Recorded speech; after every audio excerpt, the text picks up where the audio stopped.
Hello and Good. good morning. Hello. Welcome, everybody. My name is Brent Eviston, and I'm going to be doing a shading demonstration today. The reason I'm doing this shading demonstration is because I am launching my latest course, the final course of the Drawing Laboratory series, Shading. So I wanted to do a live stream, take you through the process that I use in this course and that I teach, and hopefully have some good interactions with people.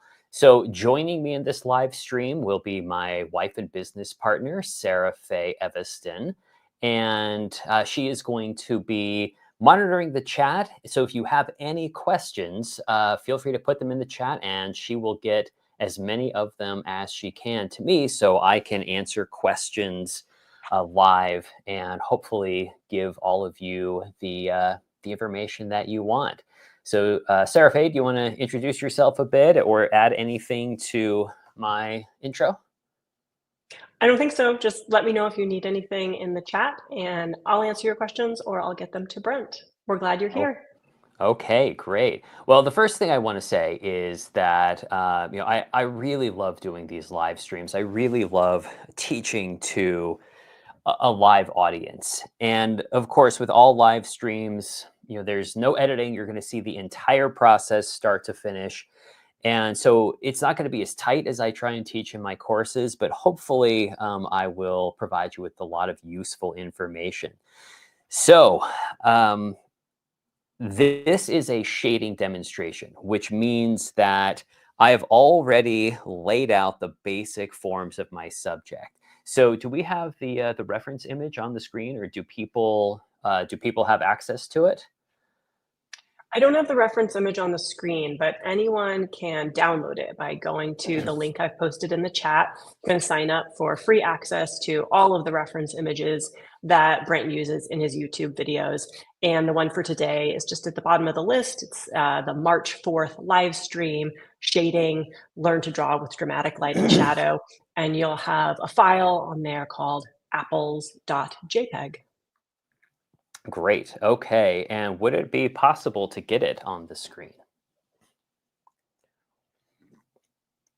Possible. I'm sure it would be possible. Let me work on Okay. that for you. Okay. So we're going to be drawing some apples, and you can see that I have the basic forms of my subject already laid out. So one thing that's essential when you're drawing and shading is to simplify your forms into their most basic three-dimensional solids. And in this case, the closest thing to these apples are, of course, spheres. So when I laid out these forms, I started with basic circles because that is the basic shape associated with the sphere. And once I got those basic circles down, I then started to shape them a little more specifically. You can see that I blocked in the form. So instead of just leaving it as a simple circle, I have carved out the forms using the block-in process to capture some of the more specific aspects of these apples. So for example, you can see that right around here on this apple on the left is much higher than, I'm sorry, this part of the apple on the right is higher than the part of the apple on the left. So there's some asymmetry there. And also this apple on our right, you can see that it's a little longer than it is tall. So once we get the basic form of a circle down, I can then shape that circle in a way that captures the specifics of these apples. Now, the contours of these apples haven't been worked out yet. I'm going to continue to do that throughout the process. But so it just captures the actual attributes of the apples that we're going to be drawing.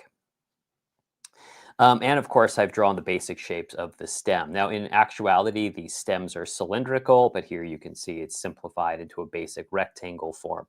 I've also laid in the shapes of the cast shadows. So the cast shadow here, we're just seeing a subtly curved line, and the cast shadow shape from this apple, we're seeing the entire thing is ovular. So I've drawn those in.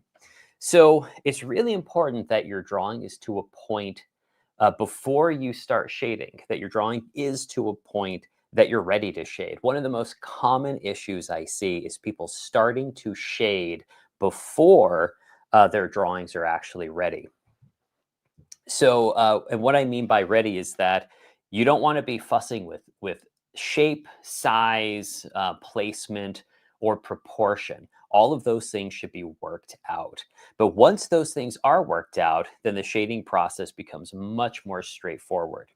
So, the first thing that I'm going to do is divide my apples um, into their most simple values. So before I get into any subtle shading, I want to see these forms in a very simple way. I want to divide light from shadow. So these apples are lit with a single light source. And that means that we have the light that is coming from the left. So the upper left parts of these apples are in the light. And the lower right portions of these apples are left in shadow. And so to start off, we want to keep our lighting scheme incredibly simple. That's all we want to capture. We want to divide light from shadow. And the moment that a form turns away from light and goes into shadow, we call that the line of termination, where light terminates or ends and shadow begins. Now, if we were drawing a simple sphere, of course, the line of termination would be a crescent shape. But because the apple is not a perfect sphere, we can see some interesting variation. So, for example, we can see its rounded form up top, but then it straightens out a little bit as we travel down the shaft of the apple. Now, this is not going to be a detailed capturing of every subtle shift, but I just want to capture the basic shadow shape of this apple on our left. So a couple of quick notes here. You'll note that I am using a very soft edged line to craft the line of termination. Because this is a rounded object, we want that moment where light goes into shadow to be incredibly soft, at least at the beginning, and we will firm this line up as the drawing progresses. But at the beginning, we want that line to be nice and soft. And so hopefully you can see that coming through. Of course, I'm using the overhand grip, which I do the vast majority of time when I draw, and that's how I'm achieving that softer edged line. So again, this is pretty simple at this point. Now I'm going to move over to the apple on the right. And the line of termination here is a little more complex. Up at the top, we have this kind of jagged areas. And I'm just going to hint at those for now. I don't need to include a lot of detail there. And we're going to move down this part of the line of termination curves down the right side of the apple.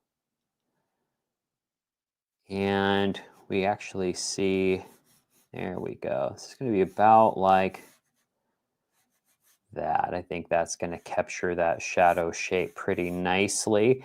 Now, as I said, the shadow shape on this apple is a little more complex. So here we can see this section of the apple near the stem gets a little darker as it turns away from the light. And we can see a shadow over here because we have this depression in the apple. The light's catching it in this really beautiful way. So we have a much more complex shadow shape.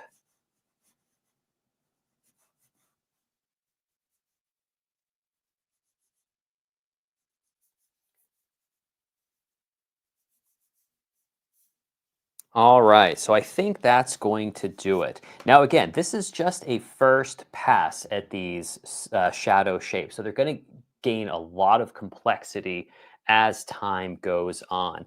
But for now, we're going to keep them pretty simple. So once we have divided our subjects, once we've divided light from shadow using the line of termination, we are then going to darken all of the shadow areas just a little bit. So before I do that, I want to talk about value just for a moment. So I tend to use a 5-step value scale, with the number 1 value being the lightest, the brightest white, and the number 5 value being the darkest black. And so I'm going to be referring to this 5-step value scale. And here's another one on toned paper. I'm going to be referring back to this 5-step value scale quite a bit. So I just want to go over the values and help you to understand what they are and why I'm going to be using them the way that I am. So the number 1 value, the pure white, is going to be reserved for our highlights. Those are the brightest areas. And on these apples do have some nice, brilliant highlights. So you'll be able to see me use that brightest white with a white pencil. But that's actually one of the last things we're going to be doing in the drawing.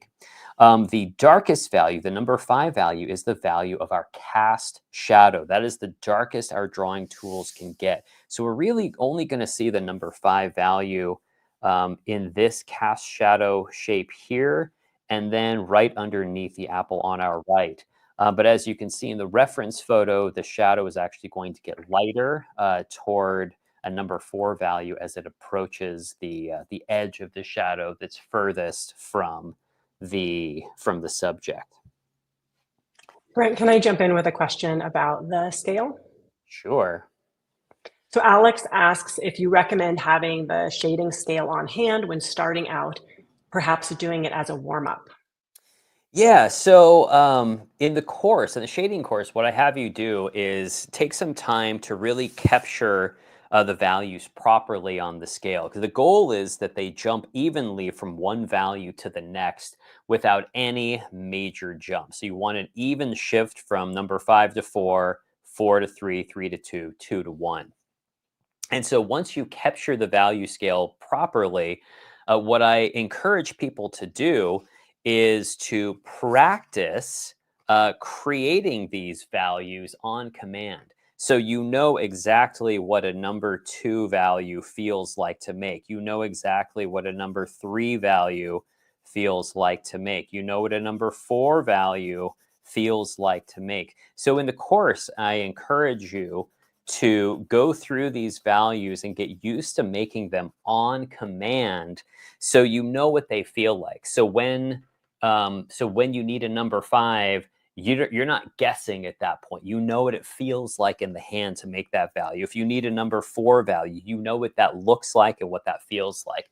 And one of the reasons I love this 5-step value scale is it has enough values where each of the values in the scale represents a specific light or shadow condition, but they're all distinct enough that you can recognize them and use them practically in your drawings.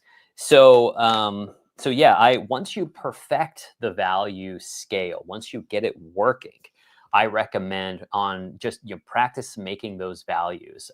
One thing that I'll do to myself is I'll just give myself a random number. I'll say, okay, I'm going to make a 2 value. Now I'm going to make a 5 value. Now I'm going to make a 3 value. And just work with those 5 values over and over again. The other important thing to note is that your paper is always going to be one of your values. If you're working with white paper, then obviously your paper is the number 1 value. If you are working with black paper, I have actually a drawing here. If you're working with black paper, then the paper is going to be your number 5 value. And if you're working with drawings in between, so here I have an unfinished drawing of some pears on this red paper. The red is more of a middle value, right? So your paper is always going to be one of your values, and you need to figure out which value your paper is going to be. So how was that? Did I answer the question? Any more questions on value scales? Alex said thank you. So I think it answered Okay. his question. Excellent. Okay. Another comment and then question, Susie said that point that Brent just made about the line of termination having a different path on an apple shape was priceless. Thank you. And then she says, so is that... Go ahead. Oh, you can respond to that, then I'll No, follow up. please. I want to hear the rest of it before I respond. Okay, so she says, so is the apple a bit like a cylinder then with rounded top and bottom? There are a couple of different ways you can think about it. Yes. You know what? I did not Let me grab an extra sheet of paper. Hold on. So this is your reminder to post your questions in the chat so we can get them to Brent interspersed in his demo. Yeah, let me grab a sheet of paper really quick. I hope you you viewers don't mind. I really like these little tangents, and I think they are incredibly useful for students who are learning. So the first thing I want to note is that an apple is essentially spherical, right? When you think about the three primary solids, the three primitives that we use most, the sphere, the cylinder, and the cube, everything can be simplified down to that. And apples are closest to a sphere, right? They are rounded forms. And I want you to note here, we have a very similar lighting scheme. The light is coming from the upper left.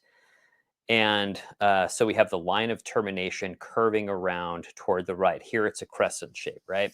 So if we look at this, it is similar, although not exactly like that. But we see the similar. In fact, we see most of this pattern. If we simplified this line of termination, you could actually see the same kind of crescent shape here.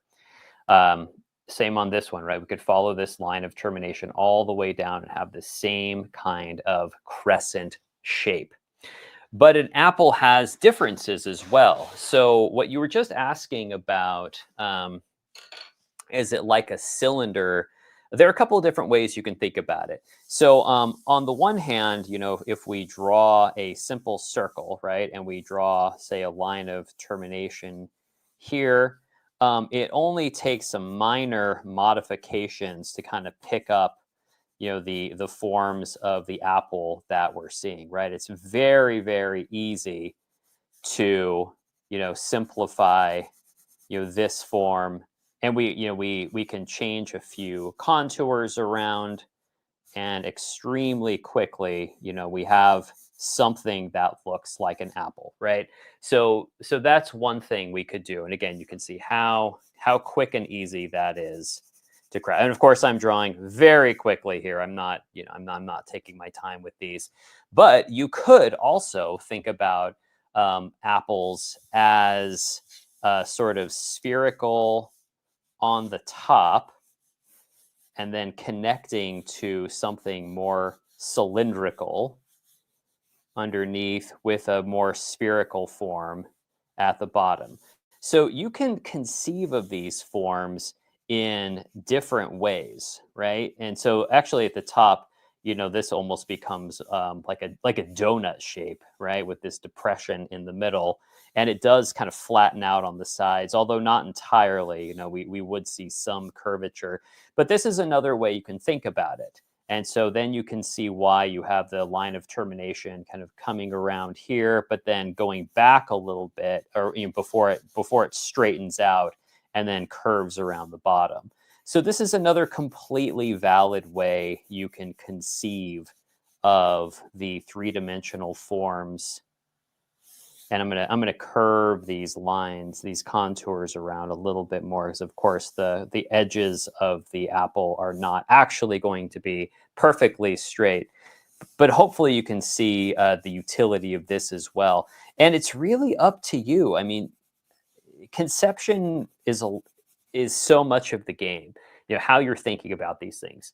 I would say this one's a little simpler and more observational. You know, when you start with the spherical form and then you modify the contour and the line of termination to capture the variation, how it differs from a sphere.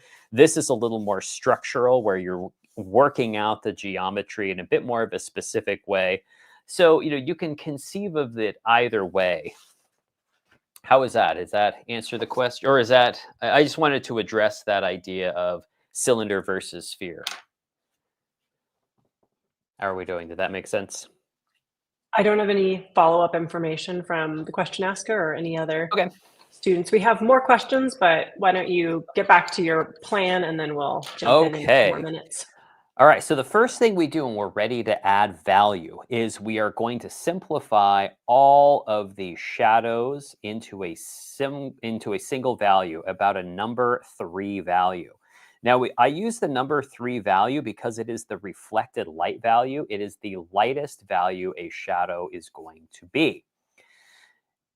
So that is why we start off with this number 3 value. So I'm using the side of my pencil. I'm laying down a wash of value at a number 3.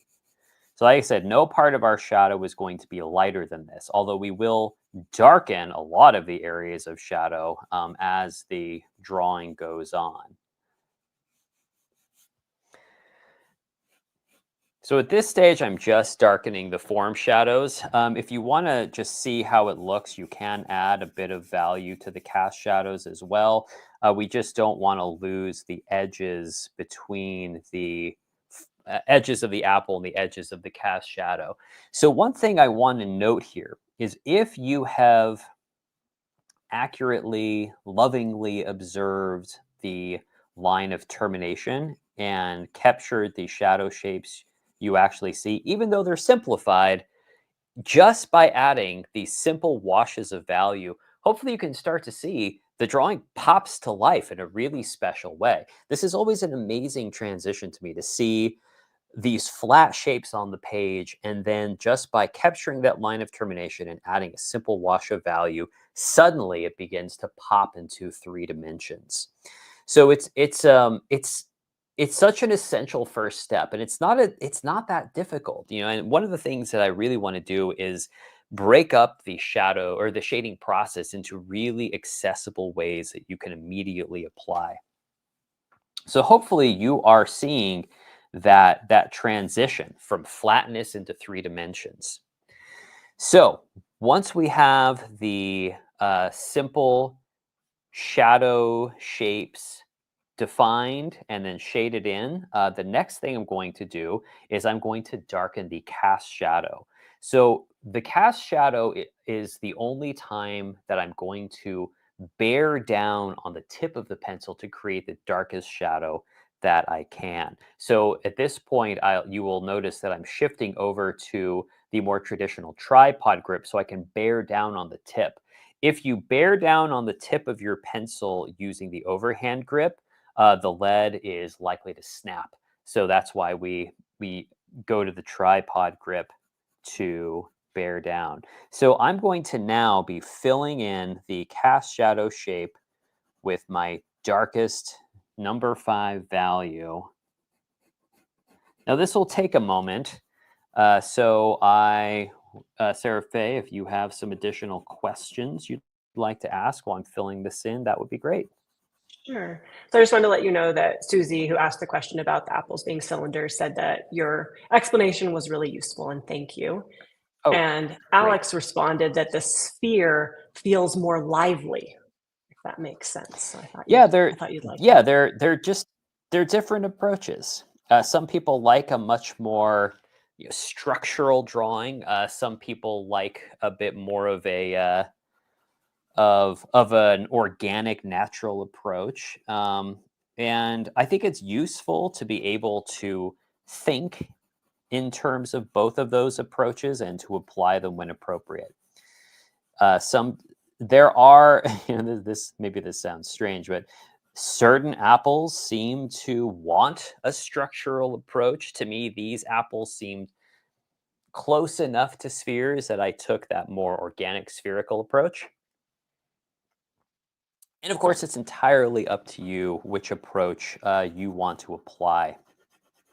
So I know you said there were some additional questions, right, Sarah Faye? Yes, yes. All right, So let's this hear is some. from Elia. Hi, Brent. Sometimes I struggle to visualize the edges of value shapes when they are very soft. Do you have any Mm-hmm. advice on that? Thanks. Yes. So a couple of notes here. This is a classic tip for shading, but if you let your eyes go softly out of focus or you squint, that can be a great way as your mind will automatically simplify these forms.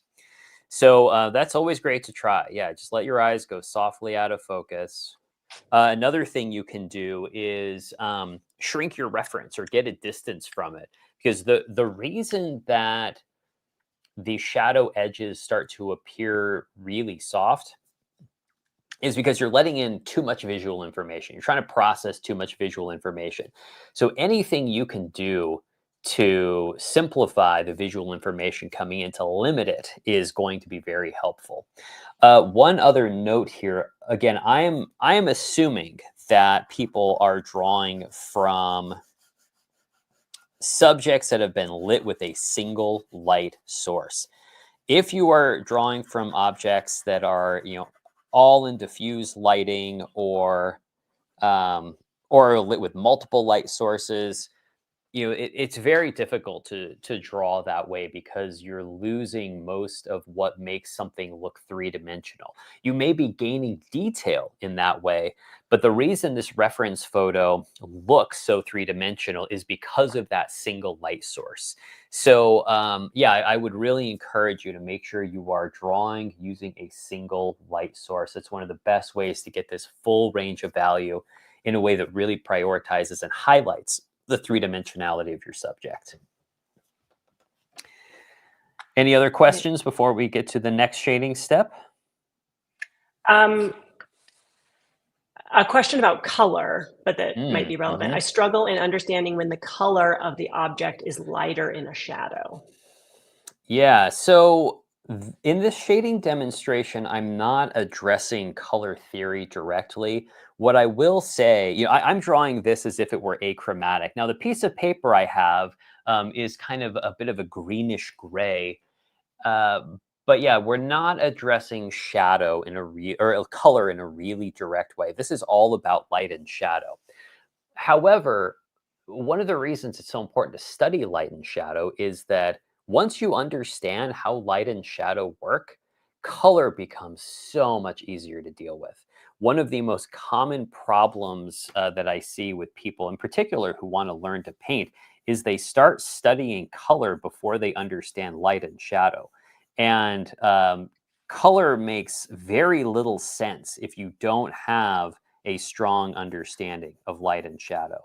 So I would say, start there. Don't even think about color until you are able to shade and capture all of the values in a believable way. And once you can do that, color becomes a much more understandable overlay on top of the light and shadow. But from my perspective, yeah, I don't think people should start thinking about color until they've mastered light and shadow. And I have worked with so.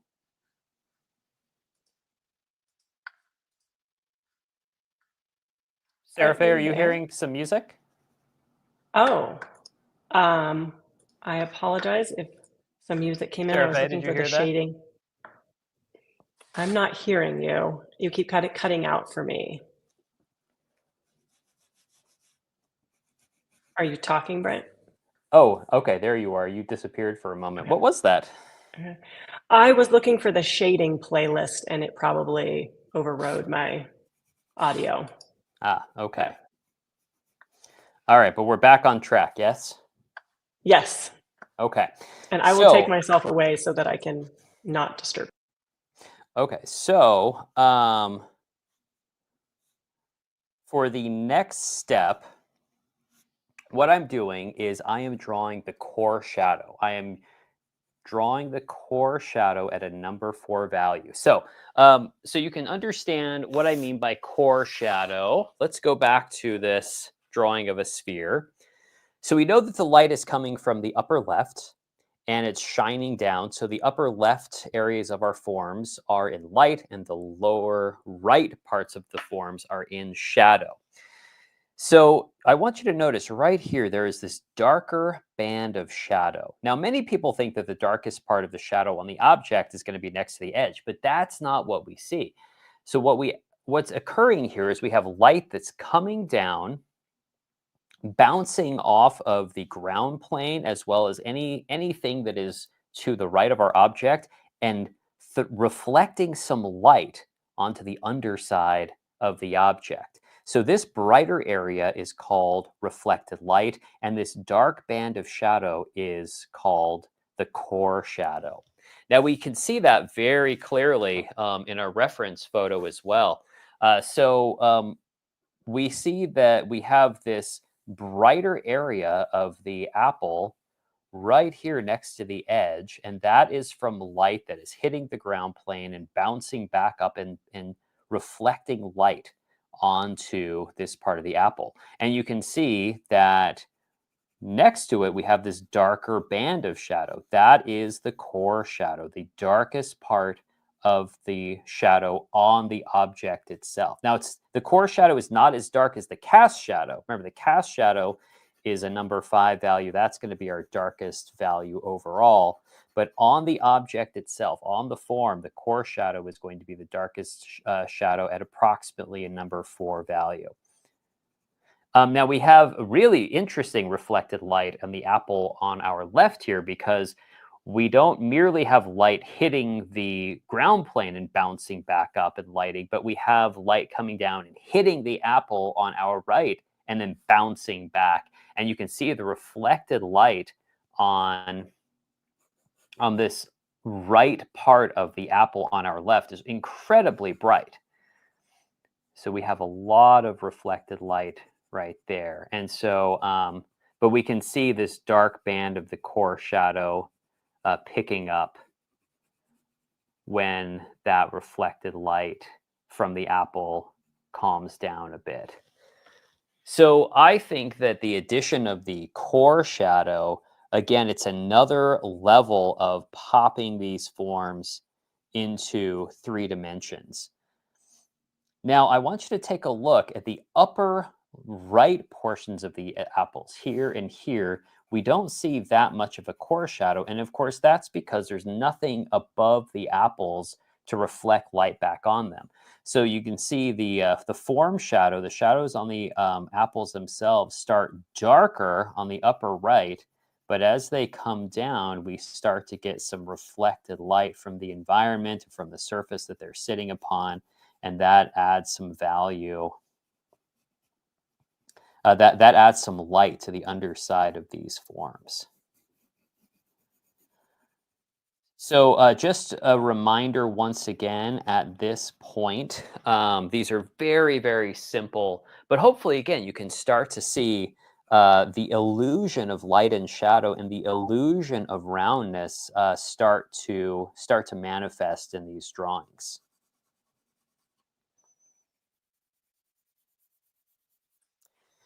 So Brent, now that I have, oh, yes, please.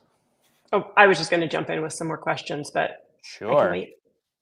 Well, I just wanted to get through one thing very quickly. So I'm going to address the depression in the apple over here. So we have this really dark area right here, and this is, of course, the cast shadow in the depression, that sort of pit at the top of the apple. So that's going to go to a number 5 value.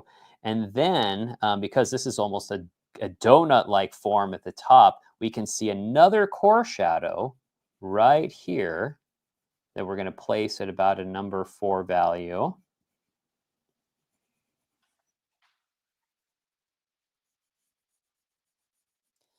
And we can see that we have some light, hitting probably right here on the apple, and then reflecting here, and also, probably some hitting the surface and reflecting back up and adding a hint of light right in here. So hopefully you all see what I am referring to here.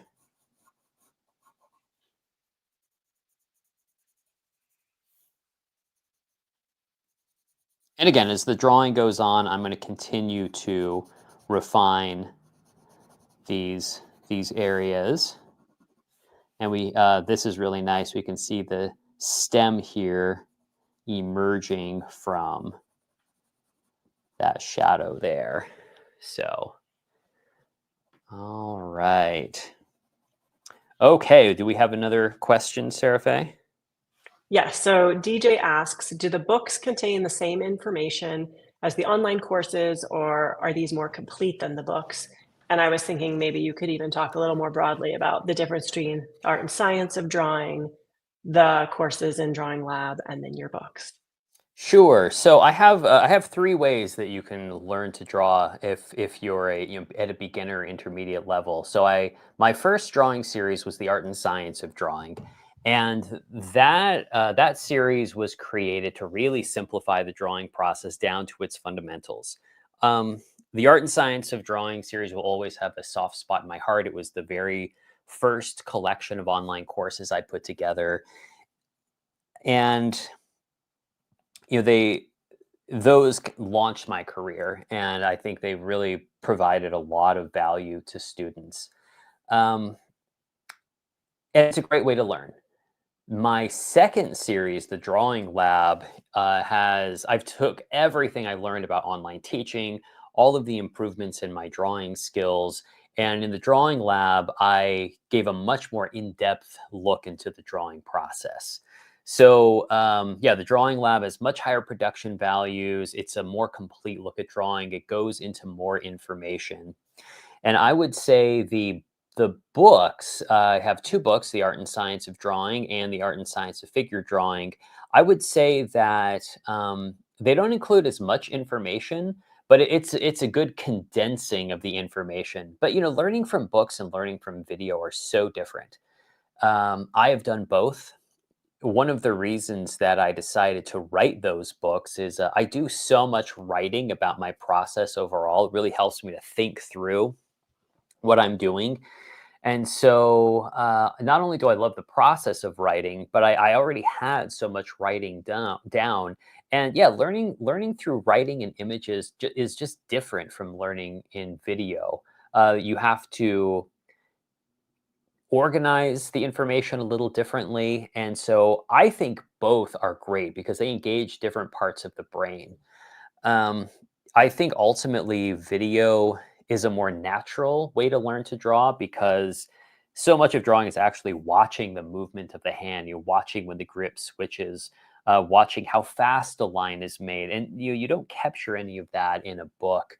But what the book does do is it's a much more curated way of communication.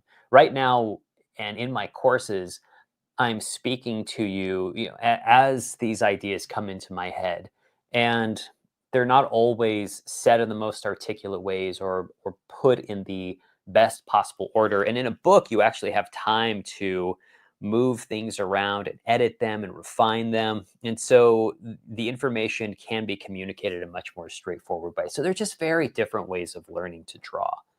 Sarah, how did I do there? You feel like I need any additional information there? Nope, I think that was great. Do All you want right. another question or do you want to get back to your Sure. demo? No, let's have another question. All right. Andrew asks, how do you deal with struggling to keep art fun while still learning? Mm. Well, there are a few ways. So there is no way around the fact that practice is not always fun, and nor should the expectation be that it should always be fun. There are a lot of times where you have to endure a good amount of boredom or frustration when you're learning to draw. And so, the ways to get around that, I mean, maybe the most simple way is just saying, like, if you're waiting for it to be fun, then you're not going to get good at drawing. You've got to be able to work through the points where it's not fun. I would say that I have mornings where the music hits me just right and I feel so immersed, and it's an incredible feeling. Most of the time, it's not like that. But the more I draw, the more likely I am to have those times where everything comes together. So the ways that I combat that, I love to draw to music. So I almost always have music playing at my studio while I'm working. And so that engages the nonverbal part of my mind. It kind of like sucks away a lot of distractions so I can focus on the drawing itself. I think making sure that you have subjects that you're interested in can be important. And always keeping in mind, the practicing the fundamentals is very much an investment. And, I have drawn more spheres than anything else. And It's not because I love drawing spheres so much, but I understand that by continuing to practice drawing spheres, I'm much more likely to be able to draw the more complex forms when I'm presented with them. So, so yeah, make sure you have interesting subjects, listen to music. Some people listen to podcasts or audiobooks when they draw. I don't tend to like to do that. I think when I'm having to process too many words, it can take me out of the drawing process a little bit. But I know there are people out there who do like listening to podcasts or audiobooks when they're working. So that's an option as well. So, but yeah, part of it is part of becoming at least a professional or being really good at drawing is being able to work whether it's fun or not, whether it feels good or not. You get up and you do it. Any other questions before we get to the next steps? No questions that need to be asked right now, but Okay. some interesting ones that will come later. All right. So before we go on, I do want to refine the contours of these forms just a little bit. And so I always love to explore and experiment with line quality. So I'm going to place some darker lines at the very bottom of these apples just to really kind of get some weight here and to separate them from the ground plane. I also want to make sure I have a nice dark edge, nice defined edge on our shadows. And as we shift into the light, I want to make these contours just a little bit lighter. So instead of darkening the contours in the light, I might actually go and diminish them just a little bit. I don't necessarily want really dark edges at the right next to the brightest parts. Now, at some point, I may go in and add some value around these objects, but I'm not going to do that quite yet. So, so right now we have drawn the core shadow, the reflected light, and the cast shadow. So those are our three most important shadow values. So those are now handled. And I'm going to get ready to move into the light. But before I do, I just want to check my drawing to make sure the illusion of light and shadow is starting to shine through. Are these starting to look as if they are rounded three-dimensional objects? One way that I like to think about drawing is that whenever we draw something, we are essentially performing a magic trick. We are trying to trick people's minds into believing that there are three-dimensional objects existing on the flat surface of the page. And so at every point, we want to check to make sure that that illusion is starting to occur. So you may notice I keep glancing to my left. One of the reasons I'm doing that is because I can see my drawing on my computer screen far away. And it's much easier to tell when the image is far away whether or not the illusion of light and shadow is becoming successful, because the information is much more simple. When I'm really up close to the drawing, it can be a little challenging to really get a sense if that illusion is occurring. So that's why I keep looking over there. And from what I can see, I do think the illusion is starting to occur, although it's got a ways to go. So I'm about ready to shift out of the shadow and into the light side of the line of termination. So that means I'm going to start adding the values on in the light. Now, I would say the value of our paper is around a number 2 value. So, and I'm going to need to add the white pencil for our highlights. So I want to make sure that the area around the highlights I'm keeping clean, because white pencil muddies very easily. So I want to make sure that I don't have any dark pigment around the areas where we're going to add the highlights. So I'm going to want to make sure I keep those areas very nice and clean. Now, there is a very special kind of light. This is one of my favorite lighting conditions. It's called the center light. So if you let your eyes go softly out of focus, one of the things you'll notice is that right next to the line of termination in the light, it's actually a little darker than where we approach the highlight or the upper left edges. So you can see the form of the apple, even in the lit area, starting a little darker right next to the line of termination, and then lightening as it approaches the light source. So I'm going, and that's called the center light. So I'm going to use the side of my pencil to put in that center light. So this is at about a number 2.5 to 2 value. And we can really see it on this apple here. See that right next to the line of termination, it's a little darker. And as we approach the light source, it gets a little lighter and lighter.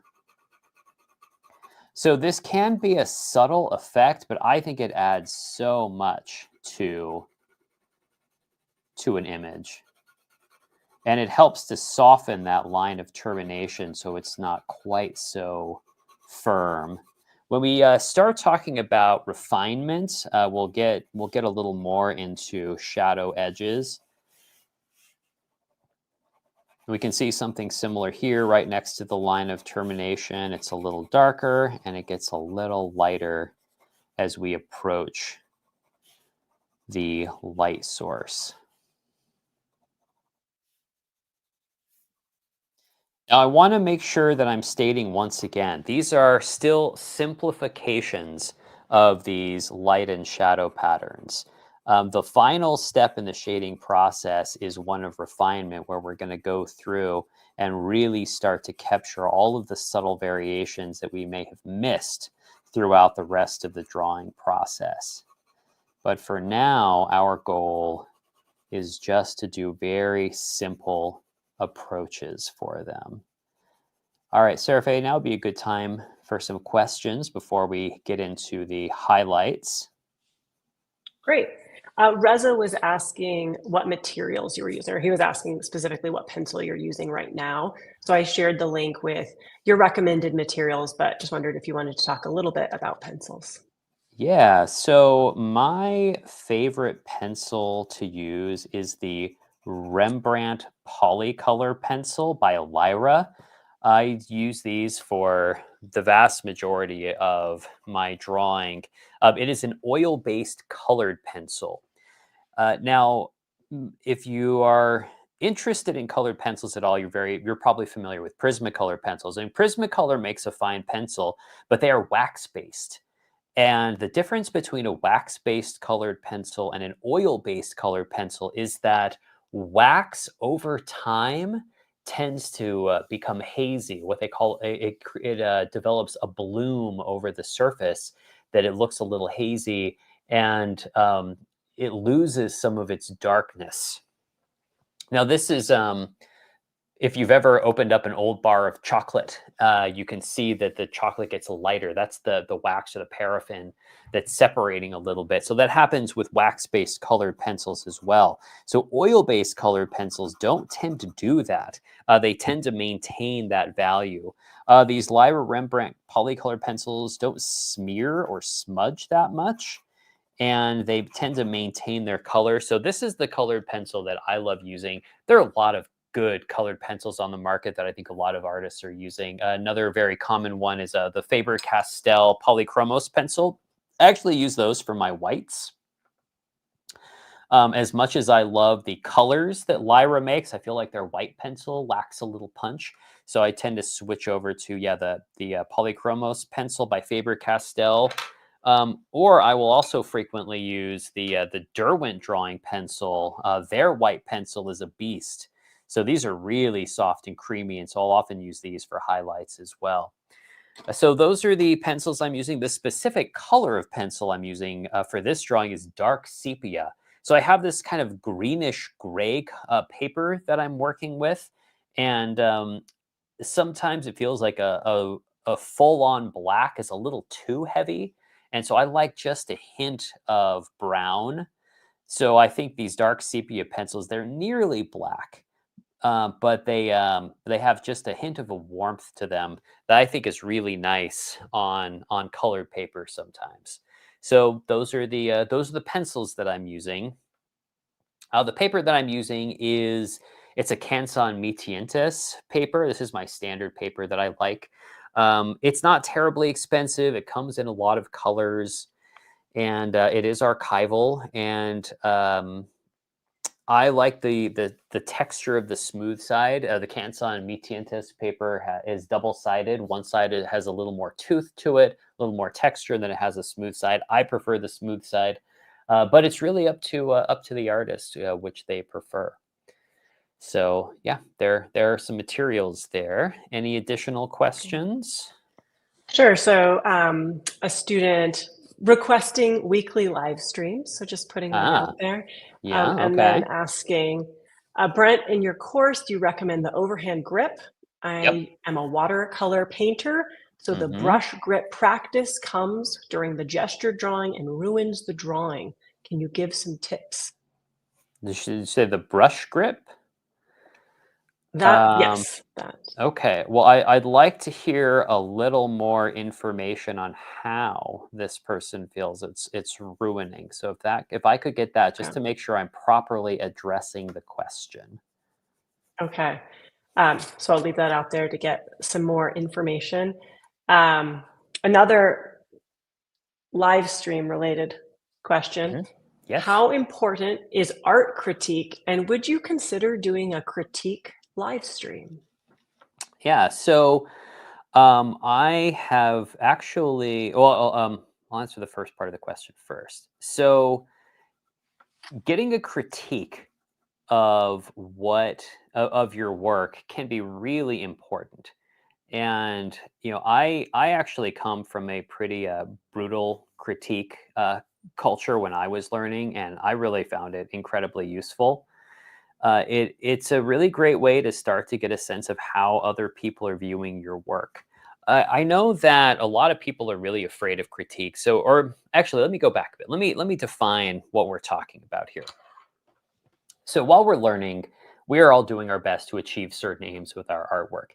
Maybe it's to create believable and realistic drawings or paintings. Maybe it's to evoke a certain emotion. Maybe it's to communicate an idea or to persuade your viewer of something. Now, these are all intentions, but these intentions that we have all have to do with us impacting how other people think or feel. So, in order to know whether or not we have been successful in impacting how a viewer thinks and feels, we have to get feedback from those viewers. So I think that the critique can be essentially important, is because if you're just alone in a room thinking, "I like my art," there's nothing wrong with that. But most people are creating because they want to interact with the viewer in some way. And so, getting an understanding of what other people think about your work is critical. Now, there are so many different kinds of critiques. So this is a much more technical kind of drawing. I am accurately or believably trying to capture these three-dimensional forms on the surface of a page. And to the degree I am able to craft believable light and shadow, to believably craft proportions and forms, that's the degree to which this drawing will be successful. But of course, realism isn't the aim of every kind of artwork. And so, the first thing I would say is, have an intention, understand what you're trying to accomplish with your artwork before you start to think too much about critique. And then, yeah, you want to figure out, is your artwork doing what you want it to do? Is it achieving the intentions that you have? And the only way to know that is to get some outside perspective into whether or not that's occurring. So yeah, asking other people and getting that feedback is really important. Of course, if you need technical feedback, then you need somebody who understands the technical aspect of the drawing and painting that you're working with. For example, um, I don't know, maybe this sounds a little harsh, but I know a lot of artists who go to family and friends for their critiques. don't. They're going to tell you that your work looks good regardless of whether it's successful or not. So you want to find skilled people who are not going to lie to you and who are not going to placate you. You want the person who's going to come and say, here's where your drawing is right, here's where it's wrong, and here's how to fix it. You want somebody to be able to do that for you. And again, that is, if you are doing more technical approaches. If you're dealing with figure drawing and you want to know if your figure drawing is working out, if the anatomy is correct, if the light is correct, then you need somebody who is pretty masterful and who has a deep understanding of those aspects of the figure drawing process. You need somebody who knows anatomy. You need somebody who's going to be able to tell you this muscle insertion isn't in the right place, or that muscle wouldn't be flexing in this pose, or whatever it might be, right? And so you need somebody who is far more experienced than you are to be able to offer those insights that you as a learner are likely to miss. If you're doing artwork where you're intending to create an emotional response or to communicate an idea, that's a very different kind of critique. At that point, you need to be able to ask people what it makes them think and feel without biasing their response. And so you can see how other people are, how they're interpreting your work. So I think critique is essential.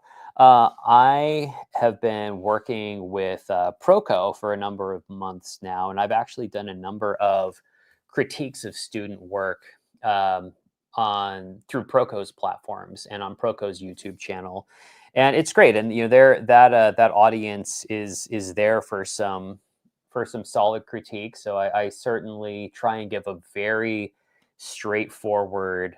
I try and give very straightforward answers to practical concerns in that arena. Now, the other side of critique is that you have to be prepared to hear other people's responses. When I was learning, again, I came from a pretty brutal critique culture, and I really thrived in that environment. And the whole goal of critique is to essentially hear where you're not living up to expectations, right? But you need to be prepared for that and understand that it's an important step to get good at what you're doing. It also will help you to not be that fragile, going through really harsh critiques where there were no compliments. People just got into what was wrong with the drawings and paintings. It's hard at first, but you get better at managing your emotions during those situations, and becomes easier with time. And I think for those of us who have been able to build a career out of this or achieve some level of technical proficiency, most of us have come from a pretty harsh critique culture, and one that we're all there to learn, and we want to get better at our work as quickly as we can. And part of that is being able to listen to experts, be honest about where we can improve, and that can be challenging to hear at times, but it's such a great way to learn. So there's a very long-winded answer for you. Hopefully that was useful. And I'm curious to hear your thoughts on critique as well. So if any of you have any thoughts about good or bad critique sessions, that's great. One thing that's I'll go on a little bit about this. I recommend that people start their own critique groups, and you can have a wide range of people. Have some people who are knowledgeable about art, have some people who know very little about art, just so you can get a sense of how people are viewing your work who aren't artists too. That's also very useful information, because we're not merely making art for other artists. Seraph, I've got some noise coming through again. That's very strange. I'm sorry about that. I wasn't even on the stage, so I didn't think that you'd hear it, but you shouldn't be hearing anything now. I am hearing you once again. Okay. It is back. Do you want to speak the noise is back?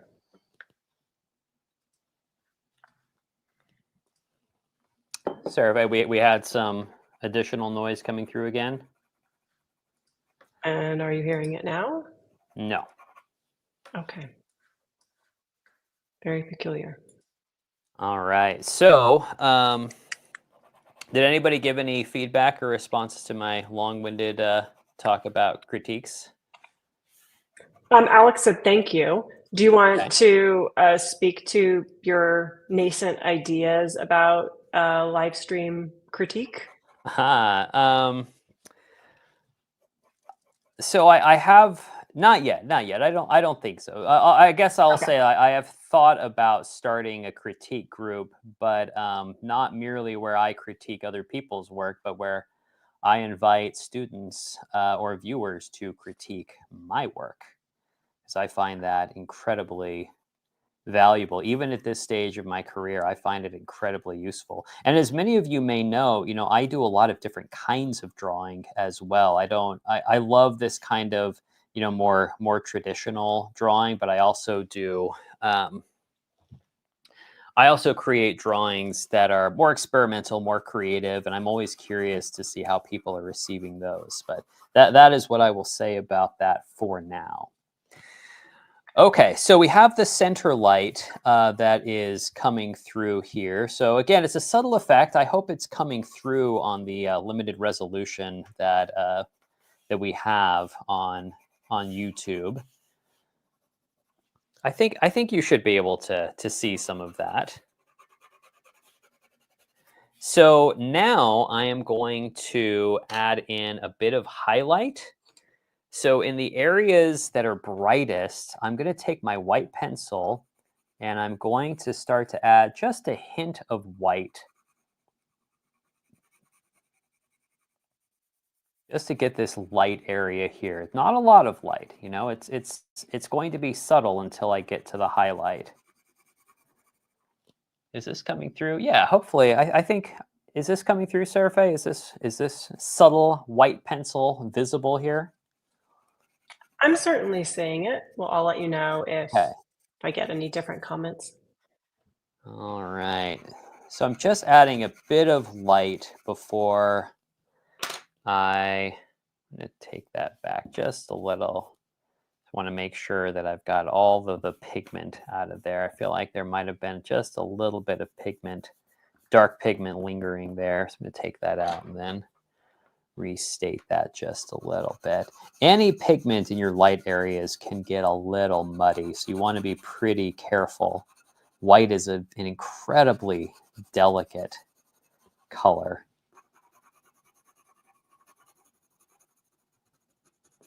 All right, so that's with the Polychromos pencil by Faber-Castell, and for the real highlight, I'm going to come in with my Derwent drawing pencil. You want to make sure your highlight is placed properly. And the surface of the apple is pretty shiny, so we get a kind of a nice, harder edged highlight here. So there's that. Yeah, and this really starts to bring the drawing to life, I think. So the drawing on the highlight on the apple on our right is a little more circular. And actually, it's appears to be somewhat square, and that's because the light that I was lighting this with was square. But it's more or less rounded. But here on the apple on our left, the highlight's a little elongated, and that's because it's on this more cylindrical kind of part of the donut shape of the apple. So I'm going to add just a bit of extra light around there. So at this stage, we have now drawn all 5 of our values. We have our number 1 value, the highlight. We have our number 2 value, which is about the value of the paper, that sort of mid-tone value. We've got the center light, which is about a 2.5 value. We have the core shadow at a number 4 value, reflected light at a number 3 value, and the cast shadow at a number 5 value. So this is my first pass at all of the values in this form. So from here on out, The drawing is all about refinement. We want to refine the drawing because this first pass captured the big values, but it lacks a lot of the subtlety and detail that's really going to bring this drawing to life the rest of the way. So that's what I'm going to focus on now. So now would be a great time, again, if we have any additional questions before I start talking about refinement. Sure. So I got some more information from the student who was making the transition from watercolor to a drawing. Oh, great. Okay. Very curious. Yes, I'm ready. So he says for the brush grip, he means normal grip and careful brush strokes. I mean that practice comes during fluid gesture drawing, and he can't separate the two things.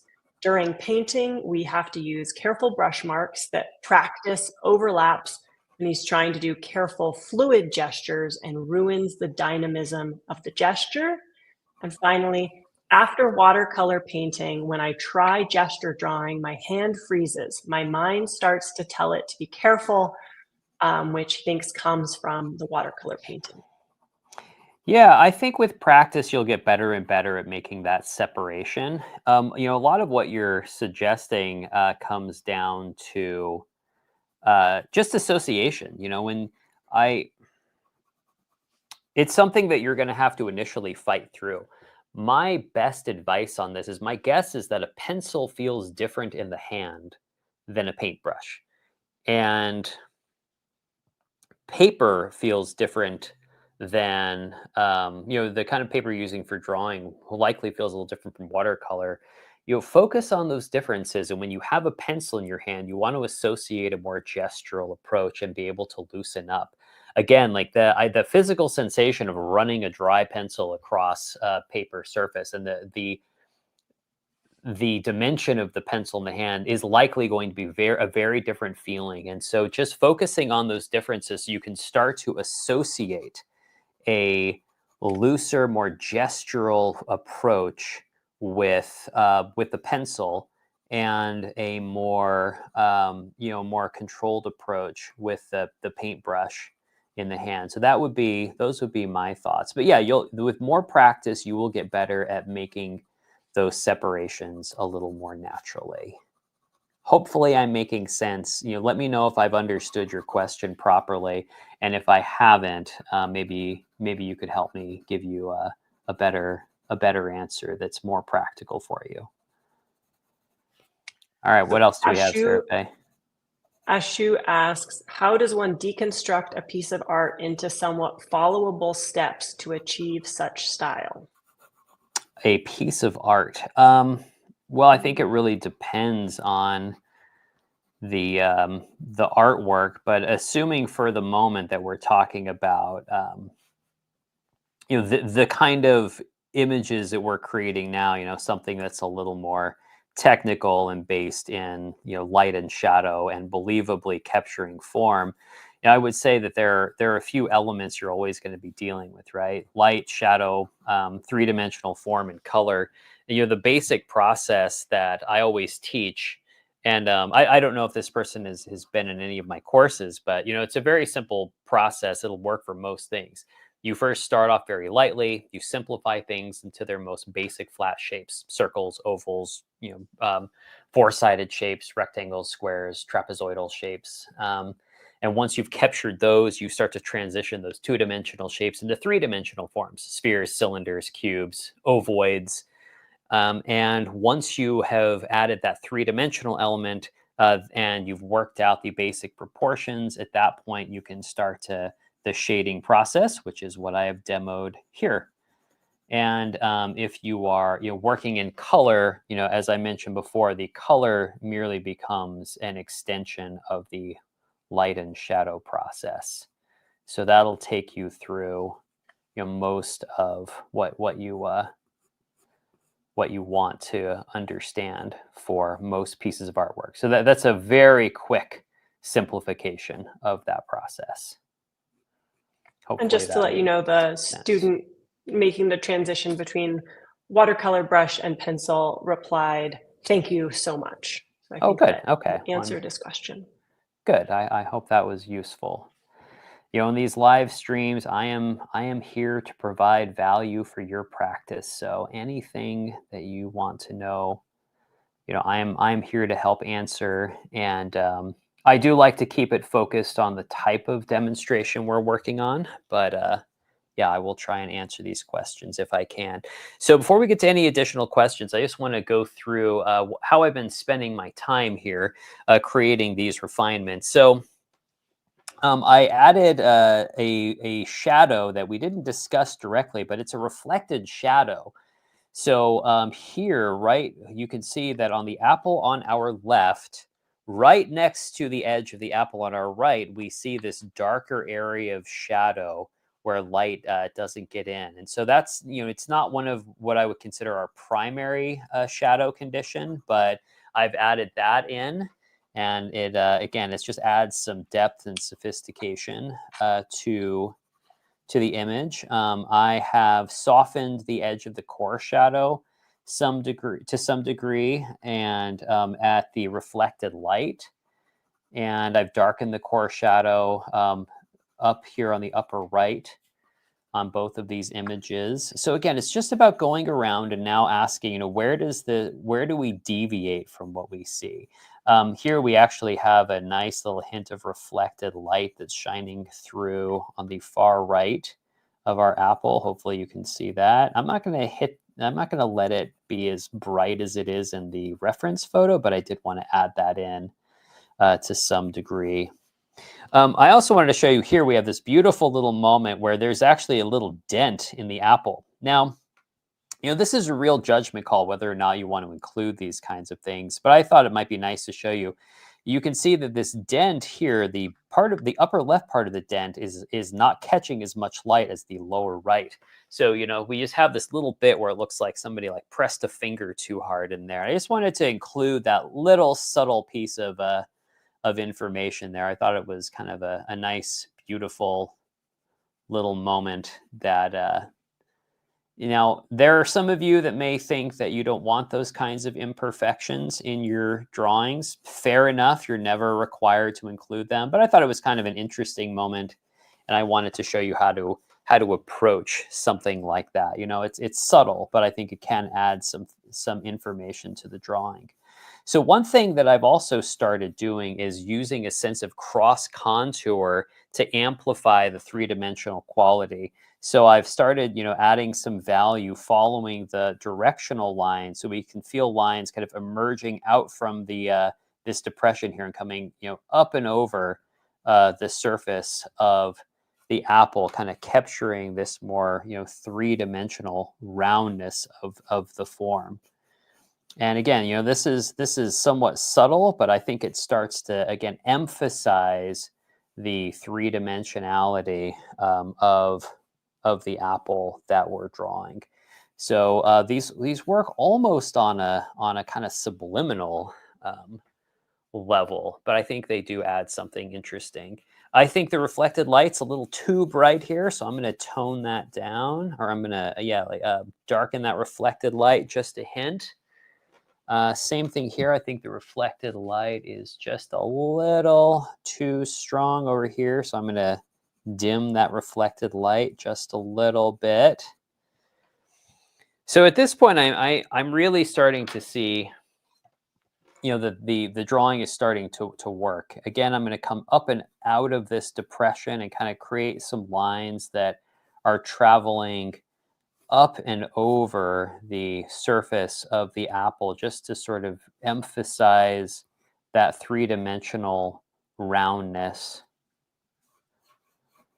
Down here, I can do the same thing. So it's just using some shading lines to subtly emphasize the roundness of these forms. All right. Any additional questions, Seraphe? Yeah, We're here's starting a super specific. Go ahead. Super specific question. Yes. So she says, I use your art and science class and the art and science book. Is a Mhm. 40-watt bulb good, or should I use a brighter bulb to light my apple? How about a daylight bulb? So it really depends on how much ambient light is in the room. If you have an otherwise dark room, like I think even a low wattage bulb can work. I tend to use the lights that I use are LED lights that have a diffuser on them to diffuse the light just subtly, so you don't get all of those hard edges on the cast shadows. And I tend to put it at 52 Kelvin, which is a hint of warmth, but it kind of mimics a daylight color. But this is, it's really personal preference, and the daylight bulbs have more to do with color temperature than brightness. But any bulb can work. I mean, in my early days of drawing, I mean, I never even checked the wattages, just whatever light bulb I had on hand and whatever, cheap $20 desk lamp I had is what I would use for lighting, and it works just fine. Yeah, so I wouldn't worry too much about the exact wattage or color of the light when you're studying light and shadow. There certainly, there's a window in which you can get the light too dim, and there's on the other end of that spectrum, it can be too bright. You don't want it to be blinding and blow out your values, but just experiment a little. But yeah, I think a 40-watt bulb should be fine, but it's not something I ever really thought about while I was learning. So. Another practical question. How often do you sharpen your pencil during a drawing? I find my line work during life drawing ends up very hazy looking unless it's always very sharp, so I stop regularly to sharpen my pencil. Yeah, I actually sharpen quite a bit. I know there are a lot of people who really like to craft, the pencil using an X-Acto blade, and I don't know. I'm never one to say that any artist technique is wrong or unnecessary. What I will say is that I have never found that particularly useful for the kind of drawing that I do. But I end up sharpening a lot. But one of the things I love about the overhand grip is that as you are running the broad side of the lead against the paper, for softer lines, it actually is sharpening the point for when you need to do cross hatching or other kinds of harder mark making. So I do tend to sharpen a lot, but I think a part of that is the kind of materials I'm using are quite soft. And so, they just put down a lot of pigment. So, but I think it depends on the material. There's no wrong amount to sharpen though. I mean, I wouldn't worry too much about if you're sharpening too much or too little. It depends on the kinds of lines and marks that you want to create in your drawing. So if you need sharp, hard lines, sharpen more. If you need softer, hazier lines, and use the side of your pencil or sharpen less. And like I said, that overhand grip tends to keep the tip sharp for a while while you're drawing with it, and then it can be pretty sharp when you're ready for the harder, more defined lines. All right, how are we looking here? How is this reading from your point of view? Are the light and shadow conditions coming out? Is it appearing three-dimensional? Well, I will let you know what I hear from Right. viewers about that, but I now have a question from Alex that I think would be appropriate. He asks, how much detail is too much detail? I find that if I add too much detail, I end up not liking the outcome. Yeah. So one thing that you'll often hear me say in courses and when I'm teaching is that what a drawing really is it's a way of saying, I thought these parts of the subject were beautiful and interesting, and I thought you might find them beautiful and interesting too. And we you won't find every detail equally interesting and beautiful, right? So it really depends on the artist. Some people love extreme detail. I've never been that interested in photorealism. um, and I'll give you a couple of different ways to think about this. Before I do, though, I should say there's no wrong, definitively wrong or right way to think about this. So I like the viewer to be complicit in creating the illusion of three-dimensionality on the page. I want the viewer to feel like they have a role, like I need their help to craft this illusion. And if you include every tiny little detail and includes, do something photorealistic, then the viewers kind of shut out from that process, right? They're not able to participate because the illusion is crafted for them. And so I would prefer to have a situation where I leave some information out intentionally so the viewer can help craft the illusion.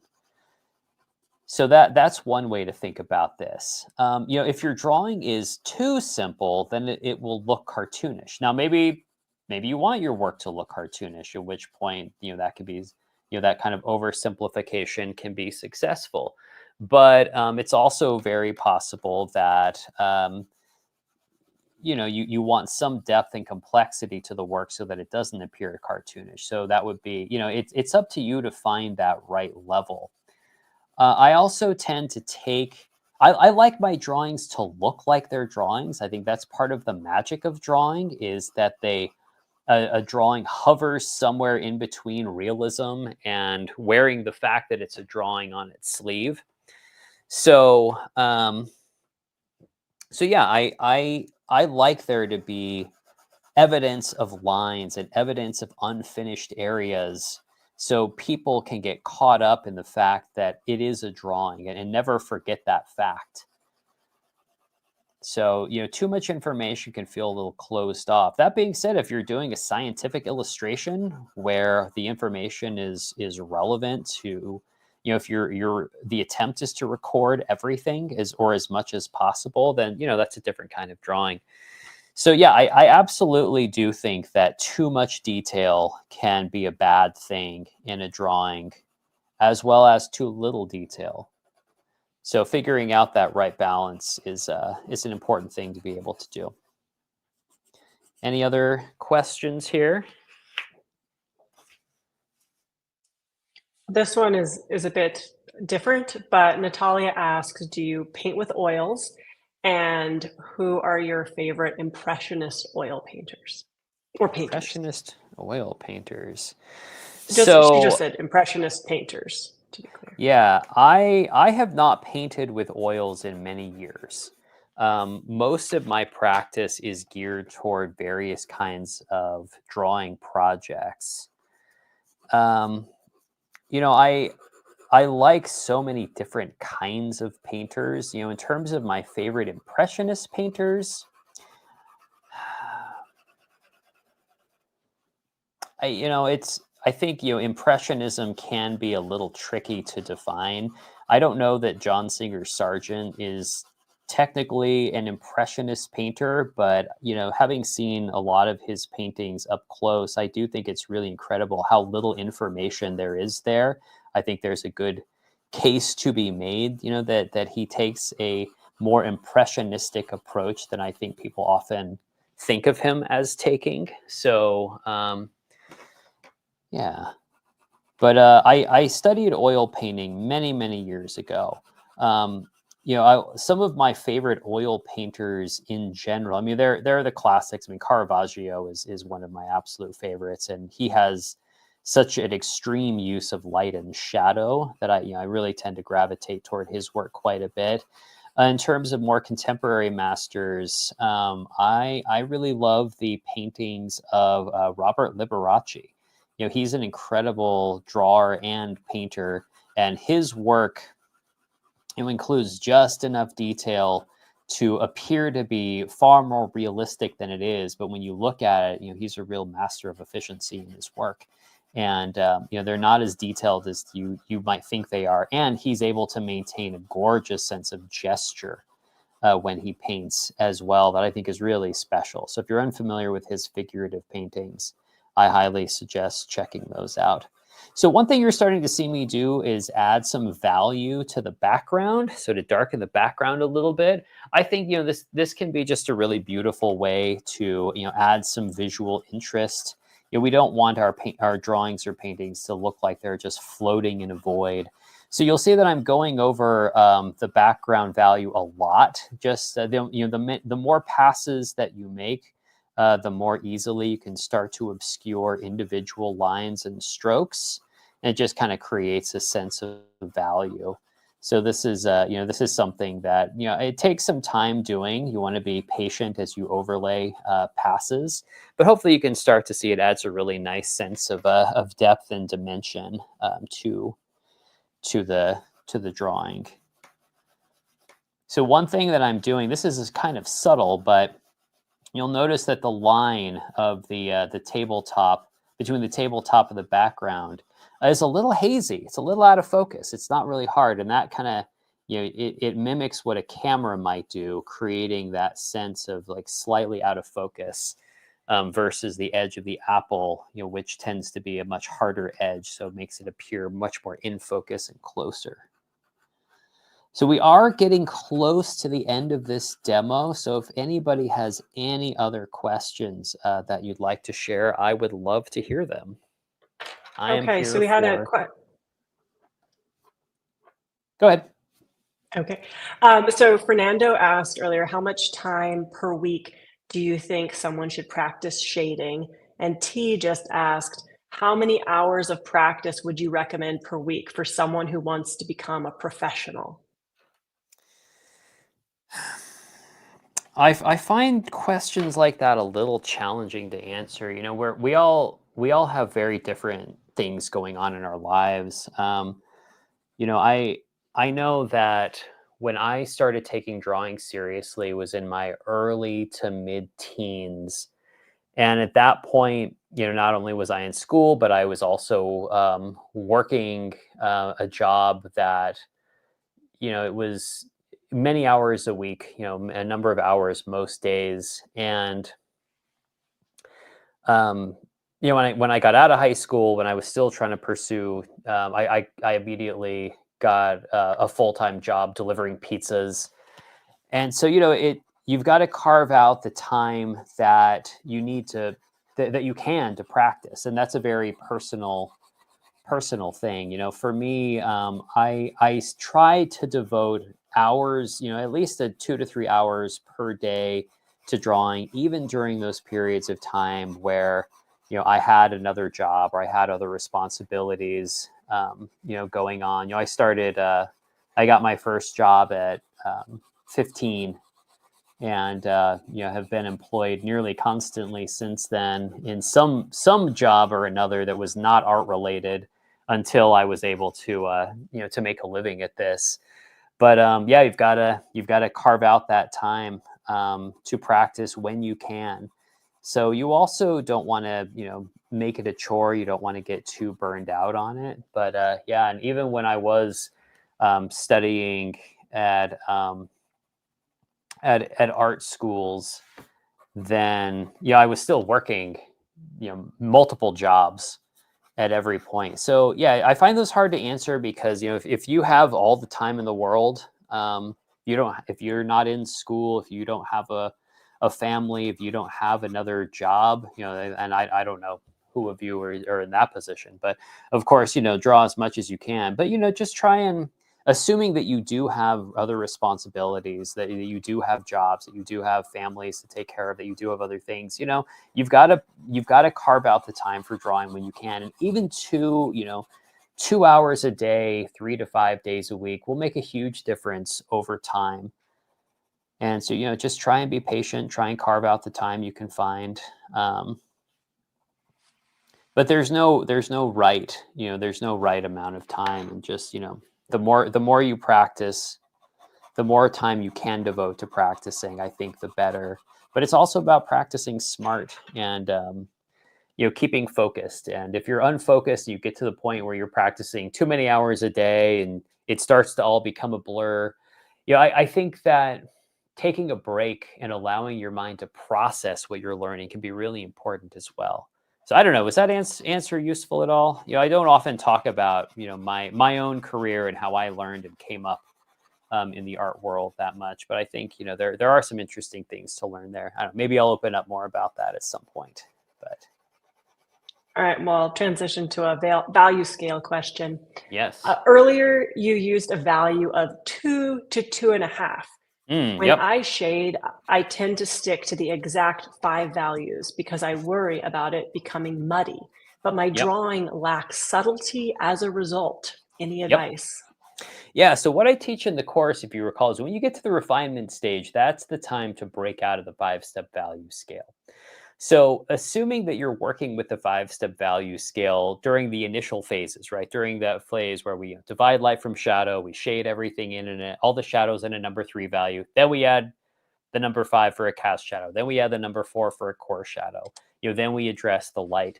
That's the time to adhere strictly to the 5-step value scale.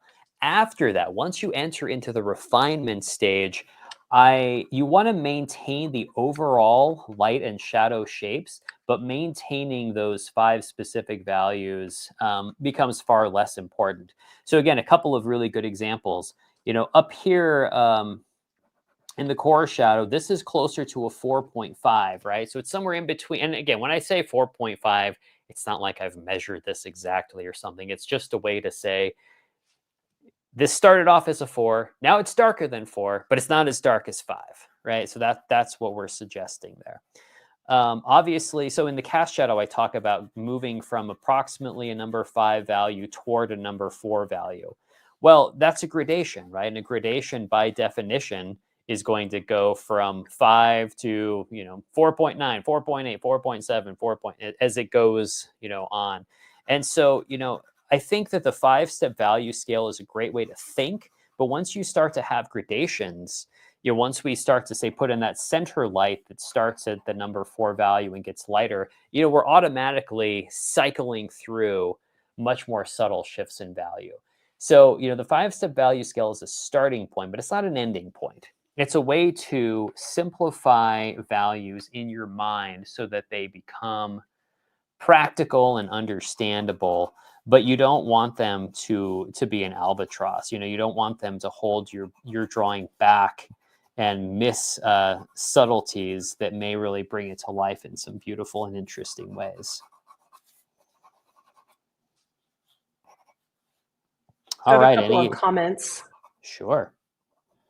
So Susie shares that she really likes the way the apples have a texture. It reminds her of the way watercolor paints mingle and then have pools of clearer water. Mm-hmm. Beautiful texture on the apples. Thank you. And one thing I always like to note is I say this a lot. I don't know if people quite understand what I mean. So please let me know if I'm making sense. But like watercolor, drawing is a transparent medium. And what I mean by that is when you're working with watercolor, you tend to see all of the layers through them. But drawing works the same way. Whenever I make a pass, it's not like oil paint where it covers it up completely, right? I can see every stroke through. We can look through a drawing from the strokes that are on top to the initial strokes that were at the beginning. And they do tend to get more obscured as the drawing continues, but they don't disappear. And so drawing is a transparent medium. It has a lot of similarities to watercolor in that sense. And going back to the students' questions about detail, a lot of this textural component does come from adding some of these sort of details. Also, those cross contour lines that I was talking about are a form of detail too, and add some transparency as well. So there is a subtle detail that I want to do here. I'm going to take my kneaded eraser, and I got a little too much pigment, but there's this lovely little highlight directly to the right of the stem that I want to add in. So I'm going to take my kneaded eraser, I'm going to shape a little tip so I can go in and lift out some of that pigment immediately to the right of the stem. And I'm going to add in, now I'm going to come in with my electric eraser. If you ever need detailed erasing, few things beat an electric eraser. Really remove pigment there. Oh, I didn't bring a drafting brush up. Now I'm going to add that hint of highlight right there. Subtle, but I think it's going to add a nice little bit of flair to that drawing. Any other questions, Seraphe? We're getting really close to the end here. I have asked all of the questions. All From this right. Well, chat. I suppose now is a good a time as any to start to wrap things up. So, with this kind of drawing, I would likely get some distance from it and come back, a few hours later, a few days later, and start to make some additional refinements. I find getting distance from a piece can really be helpful in terms of figuring out what it needs to be finished. Most of those shifts will have to do with shadow edges and subtle shifts in value. But all in all, I think this drawing is starting to work. I think it's probably 90, maybe 95% of the way there. I'm seeing a lot that I'm liking in this drawing. There's a lot that's working. There are some unresolved areas, of course, as is always going to be the case, particularly with the live demo. So before I wrap things up entirely, I just wanted to note once again that the occasion for this live demo is the launch of my shading course in the Drawing Laboratory series. So that course is out, it's live, and it is the final course in the Drawing Lab series. The Drawing Lab is my flagship drawing course. It is my best attempt to bring beginners and intermediate people who are interested in drawing, to give them everything they need to master the drawing process. It includes a huge amount of information. It includes very clear step-by-step demonstrations. It includes very powerful projects for you to do. And it's one of the best ways to start off with drawing. If you want to do figure drawing, if you want to do painting, if you want to take your skills beyond the basics, then the Drawing Laboratory is an incredible tool to help you do that. So Seraphe, do you have any additional things to add here? I just wanted to let people know that the replay will be available on the YouTube channel, so you can always come back and watch it again, or if you missed any bits with ad breaks, that will be available. And I wanted to thank folks for such thoughtful, excellent questions. Everyone's always so engaged, and it really makes this such a wonderful experience for us to be able to share and get this experience with you all around the world this morning. Yeah, and where should people go to find these courses? So I've been posting links in the chat, in the video description. There are links. You can always go to brenteviston.com and look at the different courses that are available. You can sample the drawing lab if you want to see one of the lessons from the first course, How to Draw a Beginner's Guide. You can download that for free from the website as well. All right. Well, again, thank you so much for joining me here. And yeah, these live streams are a lot of fun to do, and I really appreciate you all joining me here. And yeah, I think the drawing is mostly working out. Hopefully, you think it's working out as well. I hope you've gotten some valuable information from this, and I hope to see you on. Yeah, check out my YouTube channel. Check out my website, brenteviston.com. And I hope to see you more in the future. Thank you so much. Bye-bye.